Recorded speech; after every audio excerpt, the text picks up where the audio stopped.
السلام علیکم ناظرین، میں ہوں انیس عارف اور آپ دیکھ رہے ہیں دا انٹرنل ٹروتھ۔ ناظرین، آج پھر سے آپ کے لیے ایک دلچسپ ویڈیو لے کر آئے ہیں۔ آج کی ہماری ویڈیو میں ہم آپ کو خوشخبری دینے والے ہیں کیونکہ آج درلش ارطغرل سے مشہور ہونے والی ترکش حسینہ حلیمہ سلطان نے پشاور زلمی کی برانڈ ایمبیسڈر ہونے کے حوالے سے بڑی خبر کی تصدیق کر دی ہے۔ تو ناظرین، ویڈیو کو آگے بڑھانے سے قبل حسب روایت آپ سے صرف ایک ہی گزارش ہوتی ہے کہ ہمارے چینل کو ضرور سبسکرائب کر دیں، ویڈیو کو لائک کر دیں اور ساتھ ہی ساتھ بیل والے آئیکن کو ضرور پریس کیجئے گا تاکہ آئندہ آنے والی ویڈیوز بھی آپ کو اسی طرح بآسانی ملتی رہیں۔ شکریہ۔ پشاور زلمی کے مداحوں کے لیے بڑی خوشخبری، حلیمہ سلطان نے بڑا اعلان کر دیا۔ ناظرین، شورۂ آفاق ترکش ڈرامہ ارطغرل غازی میں حلیمہ سلطان کا کردار ادا کرنے والی ترک اداکارہ اسرا بلچک بہت جلد اپنے پاکستانی مداحوں کو ایک بڑی خوشخبری سنانے والی ہیں۔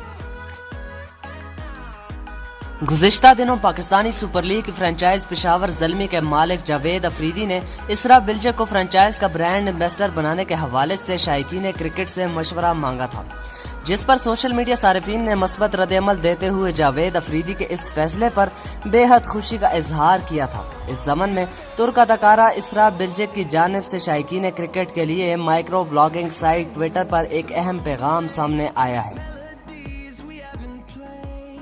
اسرا بلچک نے ٹویٹ کرتے ہوئے لکھا کہ میں بہت جلد آپ سب کو ایک اچھی خبر سناؤں گی۔ ترک اداکارہ نے اپنے ٹویٹ میں جاوید افریدی اور پشاور زلمی کو بھی ٹیگ کیا۔ اسرا بلچک کے اس ٹویٹ کے بعد جہاں ان کا ہر ایک مداح یہ خوشخبری سننے کا منتظر ہے، تو وہیں قومی کرکٹ ٹیم کے فاسٹ بولر وہاب ریاض بھی انہی لوگوں کی فہرست میں شامل ہیں۔ وہاب ریاض نے اسرا بلچک کے ٹویٹ پر اپنا رد عمل دیتے ہوئے لکھا کہ جاوید بھائی یہ خوشخبری سننے کے منتظر ہیں۔ دوسری جانب جاوید افریدی نے بھی اسرا بلچک کے اس ٹویٹ کے لیے ان کا شکریہ ادا کیا۔ اسرا بلچک نے اپنے اگلے ٹویٹ میں بہت جلد پاکستان کا دورہ کرنے کا عندیہ بھی کیا ہے۔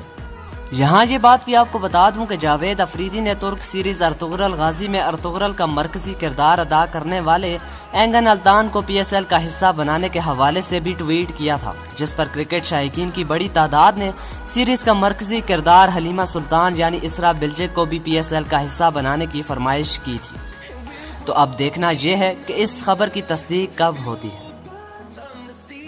ناظرین، ایک منٹ رکیے، کہیں آپ واپس تو نہیں جا رہے؟ یقین مانیے ویڈیو بنانے میں کافی محنت درکار ہوتی ہے، تو آپ سے صرف اتنی ہی ریکویسٹ ہے کہ ہماری حوصلہ افزائی کے لیے چینل کو ضرور سبسکرائب کر دیں، ویڈیو کو لائک کر دیا کریں اور ساتھ ہی ساتھ بیل والے آئیکن کو ضرور پریس کیا کریں۔ شکریہ، خدا حافظ۔